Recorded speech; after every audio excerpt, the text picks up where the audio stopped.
and why? Mr. McMurtry. Thank you. Obviously, I would ask to serve on the Ways and Means Committee, but understanding as a freshman legislator that may be difficult, but I'd certainly lobby for that so that the budgeting issues that the district needs can certainly be addressed. Education would be another committee that I would ask to serve on.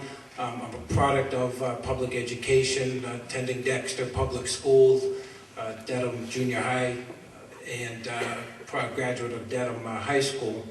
And then maybe from the background that I served with the movie theater and the video stores, the Office of Tourism and Entertainment. Thank you.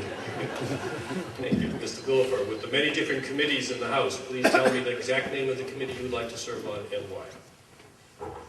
I'm actually gonna, I'll go for it and say I want to be on Ways and Means right away. But that is obviously the committee where the budget is formed and where you can have the most influence. Obviously, to be realistic, knowing you probably wouldn't get a seat on Ways and Means the first year, as Paul said, I would want to be on the Education Committee to have the greatest influence possible on working to rework the foundation formula so that it accurately reflects what it costs to educate a child.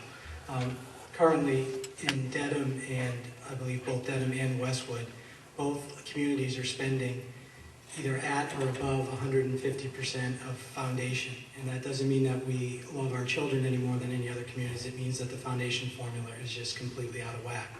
And if we are going to succeed as a state, we need to put our money where our mouth is in terms of our commitment to our children. And so I feel I would have the greatest impact working on that issue right away. Thanks. Thank you. Our next audience question will be answered first by Mr. Opie and then Charles Schoenfeld. And that question is, what experience do you have at this level of government, if any? If not, how do you feel the experience you do have will aid you in this office? Mr. Opie. First off, I think the best thing any one of us can do, especially where we are going to be the most junior freshman representatives, is have the ability to, first off, have innovative ideas, and then have the ability to sell those ideas. Being a Republican, it's going to be even harder for me, except that I'm more apt, because there's fewer of us, to get on more committees. But if, in fact, I have the ability to explain the benefits of many of the ideas that I have, it's very difficult to be partisan when it comes to those issues.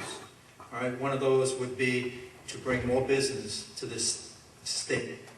All right, we can fight and scratch and devour each other over the pie, but there's no better way to get the proper funding we all need than to make the pie bigger. All right? It's not an accident that North Carolina is a magnet to businesses. You know all they had to do? They announced, the legislature got together and announced, they didn't do it all at once, they said they were going to drop their corporate tax rate by 0.2% each year for the next 7 years, getting it from 8-something down below 7. As soon as they did that, business started flocking to the state. All right? It's not rocket science. All right? A lot of this is common sense, and that Ireland did the same thing. 10 years ago, Ireland's economy was an absolute mess. I went and listened to the ambassador to Ireland, or I should say the U.S. ambassador from Ireland. He spoke at Bentley. And he said, of the 6 reforms Ireland made to turn their country around, said taxes were the most important. All they did is they lowered their corporate tax rate down to 12%. All right? They had a very good model for that. It was Hong Kong. Hong Kong's been 10%. It's not surprising that Hong Kong is the #1 location for international companies around the world. Well, as soon as Ireland followed suit, all right, they became a magnet for international companies. And now their economy is second most vibrant economy in the world. So while everyone else is fighting over, their piece of the pie, I'll be promoting making the pie much bigger. Thank you. Thank you. Cheryl Schoenfeld, what experience do you have at this level of government, if any? If not, how do you feel the experience you do have will aid you in this office? Well, I don't have the experience as a state representative, but I do have experience I believe would make me an excellent state representative. A former contract negotiator for the federal government, for the Department of Defense. I learned how to negotiate my way through really tough situations. I learned how to compromise and bring different groups together so that we could all meet the same goal. I was a banker for 10 years, so I understand the financial aspect, the importance of that. And right now I manage a multi-million-dollar property management and investment firm. I've been doing that for 11 years, and I set the budget there. I do the forecasting. I make sure that we stay within our budget, that we meet all the needs.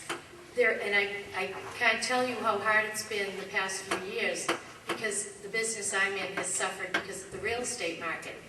But we've made concessions, and I have always made sure that we meet our budget and that we've shown a profit. These experiences also I'm very interested in housing. And where I work, I deal with Section 8 housing.